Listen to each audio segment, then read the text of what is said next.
Hello YouTube pipers, Double O Pipe here, aka Rick. First thing this morning, turned on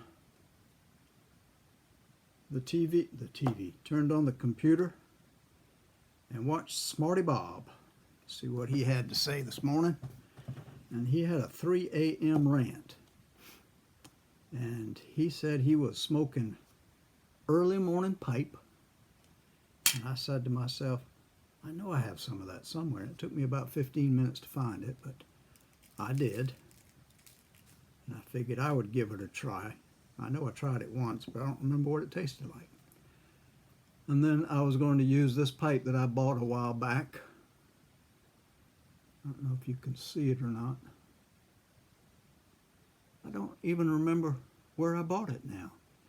But it says on the side, Parnelli, which I thought was interesting, since my uncle's name was Parnell.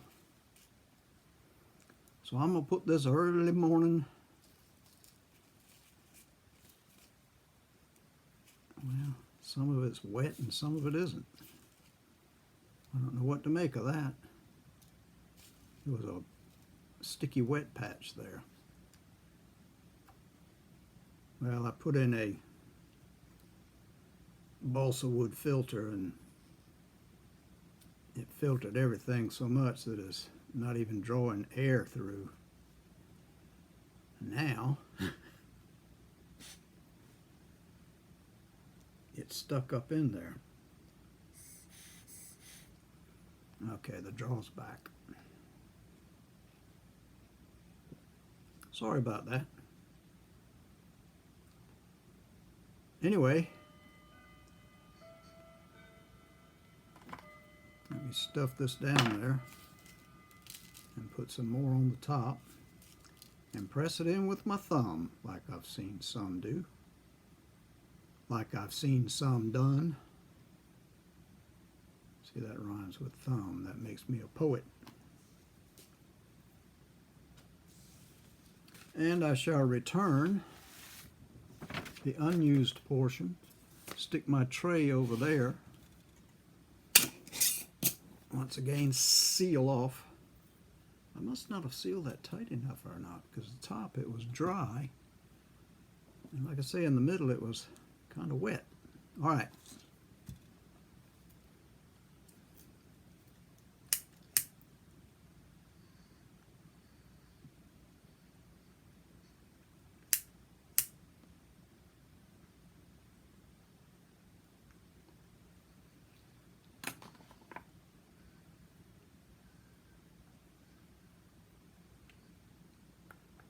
I understand that first light is just to burn off all the light trashy stuff.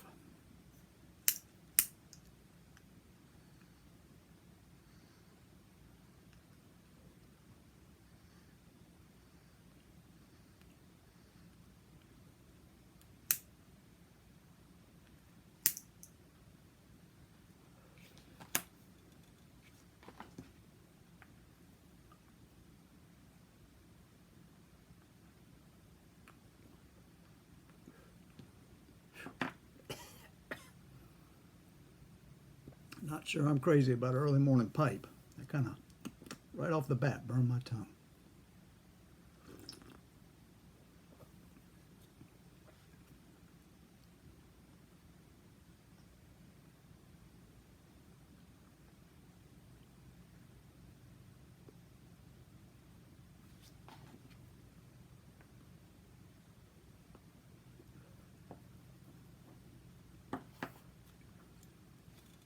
Kind of has a harshness in the back of my throat too, and I don't know if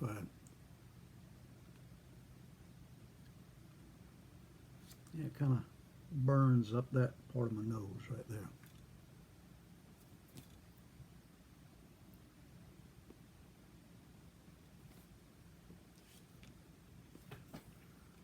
Well, my clay pipe, I painted the end of it with some ultramarine acrylic. I'm going to let that dry overnight and then try that tomorrow.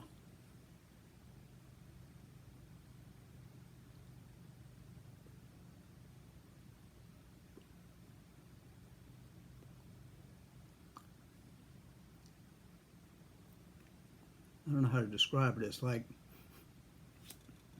when I breathed in just then, it was like raw smoke. I don't know how to describe it, but that's how it felt. I guess it burned or singed the hairs on my nose. These are trained nose hairs, you know.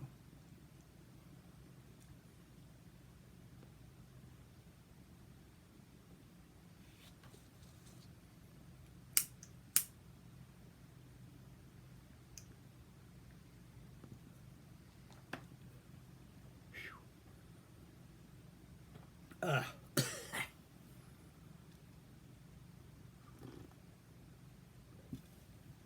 then Smarty Bob went on to talk about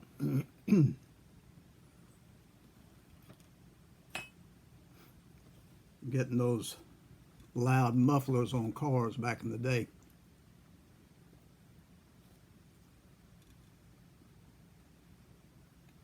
Which reminded me of Clyde.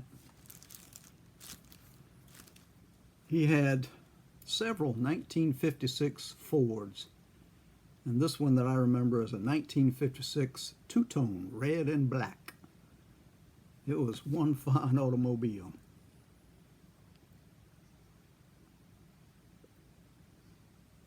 And he had on that two glasspak mufflers.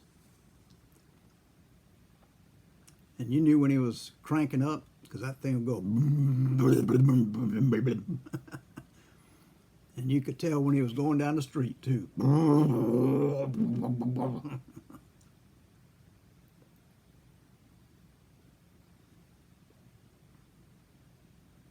Well, being the stupid kid I was, I always wanted to be like my Uncle Clyde. So when Dad got that Corvair,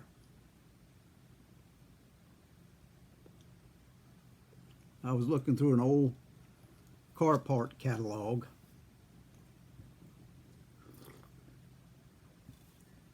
and I found an ad for glasspak mufflers for a Corvair.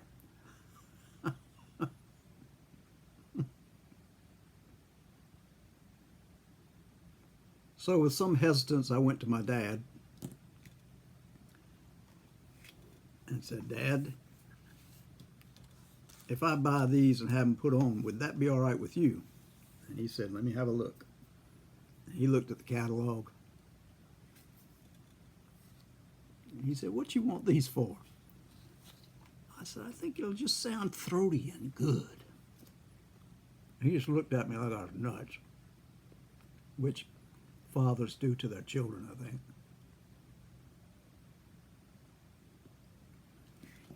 And he said, "Well, I'll tell you what, son. If you can afford those and you can have them put on, because I'm not doing it, I know you won't be able to do it to my specifications,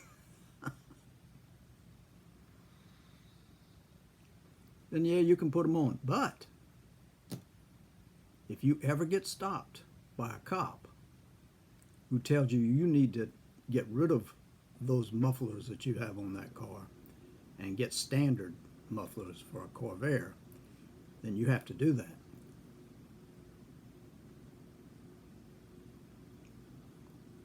I said, "Yes, sir. I will most certainly do that." So he said, "All right, go ahead and do it."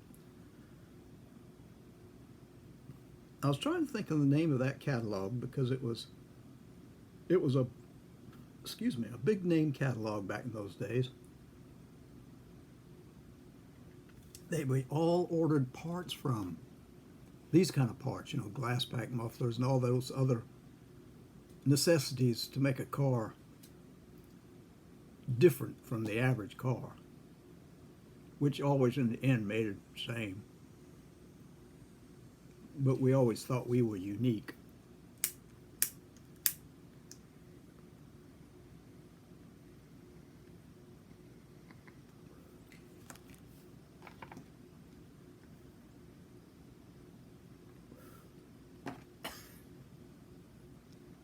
Yeah, this ain't my car to hold.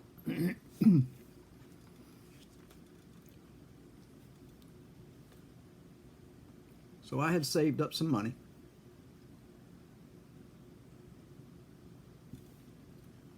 And I went to my mother and asked her to write me a check to this place for this amount, and I could send it off, and I gave her the money. The same amount she wrote the check for. And put the letter in the mail. And a couple of 3 weeks later, I got my package. A large cardboard package, which I immediately opened and pulled these glasspak mufflers out. I mean, I was trying to figure out how to describe them. They were like just tubes that hooked on at this end, and they had the clamps to hook it on at this end, and a stay to attach to this and attach to the body so that it would be stabilized to some extent.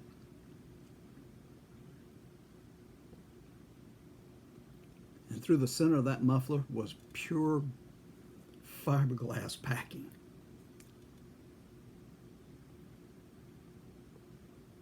So I knew the guy up at the Amoco station. His name was Lyde, not Clyde, but he was a good friend of Clyde's.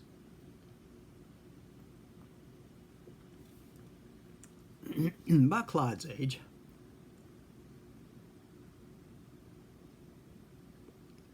Very strong guy. Another strong guy. Somebody had a bent motorcycle. I don't know what you call that, the fork or whatever, to hold handlebars. And I think he had hit the road and it bent him. And Lyde just went, grabbed this and grabbed that and went, and put it back straight. Very strong guy. I rode up to the place. And when he was finished, I don't know whether he's pumping gas or fixing a flat, one or the other. I asked, Lyde, can I get you to do me a favor? He said, what? I said, take off the mufflers.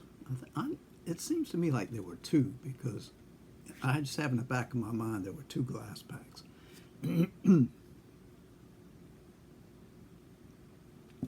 Take off those mufflers that come with this car and put these two, and I just had a big beaming grin on my face, these two glass packs. And he looked at me like, are you nuts? And I just smiled and handed them to him. And he took the car back, took off the old ones, put on the new ones, so they were secure. And he backed it out, turned it off. He put the other mufflers in the trunk, which was in the front.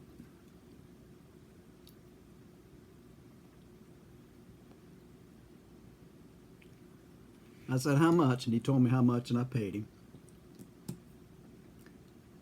And I said, I sure appreciate that. He looked at me like, boy, are you a nut? And he said, you're very welcome. Well, I cranked it up, and I revved that baby, and it went boom, boom. It was nothing like what Clyde's car sounded like. Clyde's was just a big, throaty, and mine was sound like a small motorcycle without a muffler on it. But I thought I was hot snot. Let me tell you. I was 16 years old, and I thought, man, I've got it made here. And the guys at the filling station just look at me shaking their heads. Oh, jeez. No. Once again, I revved it real high, put it in first, and took off. Thinking to myself, man, that sounds good. Oh, here's a 4-piston rear engine going through these glass packs. Man, like I said, I thought I was it. And I rode to my friend's house, and they also looked at me like, I rode around with those for a while. And then one night, when I was going back home,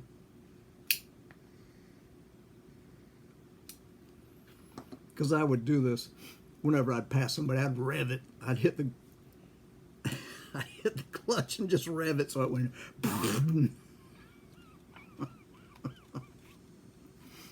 Oh, Lord. And I did this one night as I was crossing over the road and passing this car, and I went, went right on. And that car turned around in the middle of the road and turned on a flashing light and a siren and pulled me over.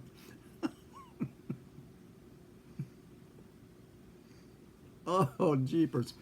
And I thought to myself, oh my goodness, what in the hell? I'm going to get a ticket.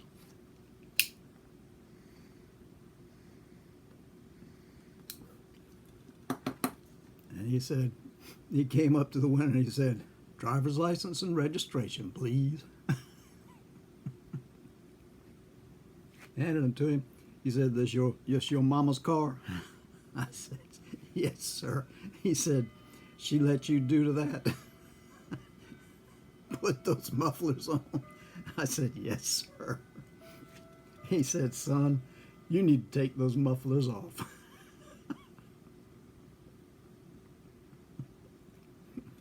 And I said, yes, sir.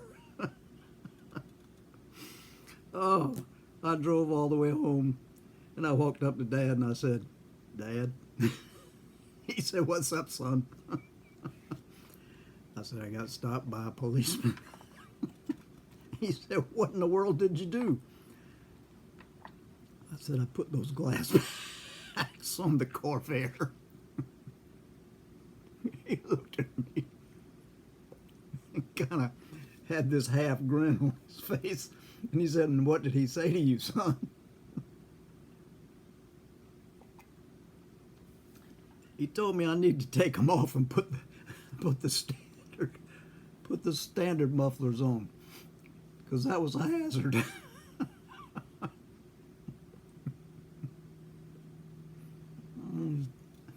So Dad said, all right, I told you. I said, yes, sir, you did. So the next day I went up and said, Lad, will you do me a favor? And he said, what's that? I said, would you take these glass packs off and put the standard mufflers back on for me?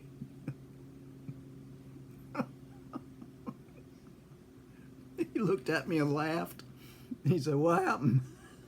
I told him, and he laughed and said, yeah, I'll do that. That thing isn't working.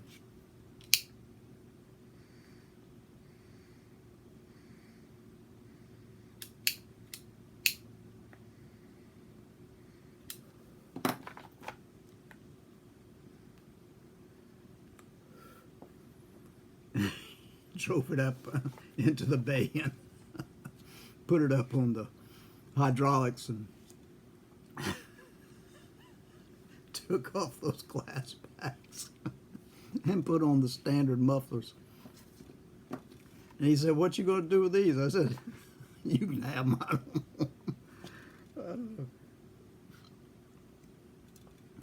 I think he just tossed them in the bin.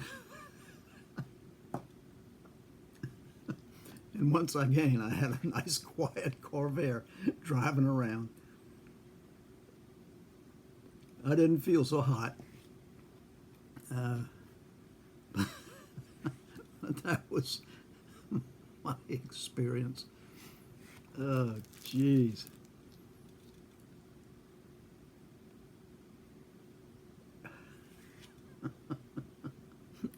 I just want my car to sound like Clyde's. Not knowing that you have to have a certain kind of engine to make that sound so deep and throaty. When you have one like I had, it just sounded like small motorcycle without a muffler on it. And that would be one of the Asian rice burners, as somebody calls them. Definitely not a Harley. I want to thank Smarty Bob for reminding me of that, because I had forgotten that completely. That was so humiliating, I tell you. I think it was more humiliating after I realized that just sounded dinky. Oh, jeez. So there's my big hot snot moment.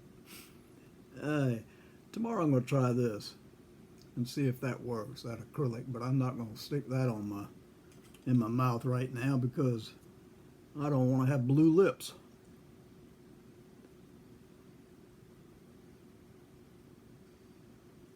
And Smarty Bob, I'm not sure I like your early morning pipe. I'm too accustomed to Carter Hall and Velvet.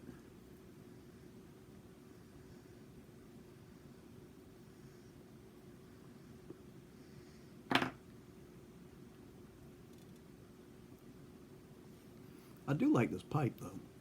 I liked it when I first bought it. I don't know if you can see that pattern or not. It's a gold pattern. I've seen one similar to this on smokingpipes.com, but it's kind of like a gray enamel pattern.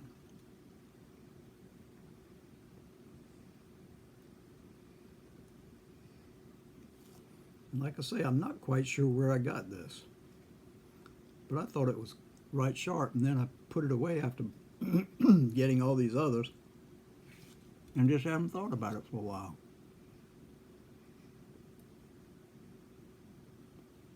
But whenever I was searching for the early morning pipe, I figured I'd look for this too.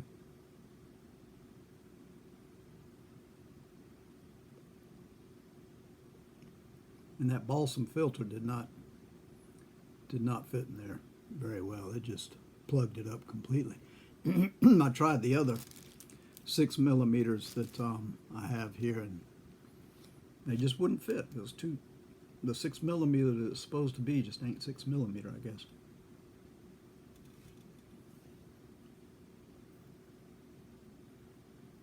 Well, once again,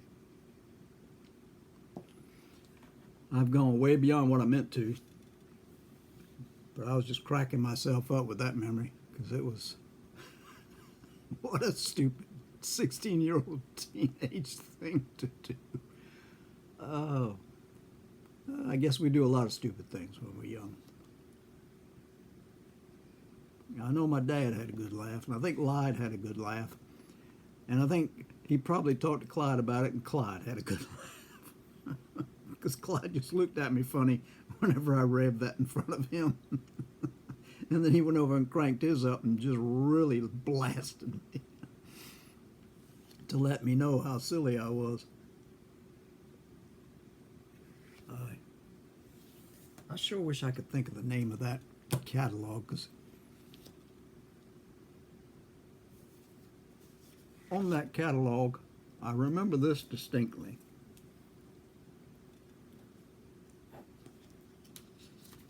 The beginning of it, the beginning of the word of the name of the catalog started with an H that looked like that. Does that look familiar to anyone?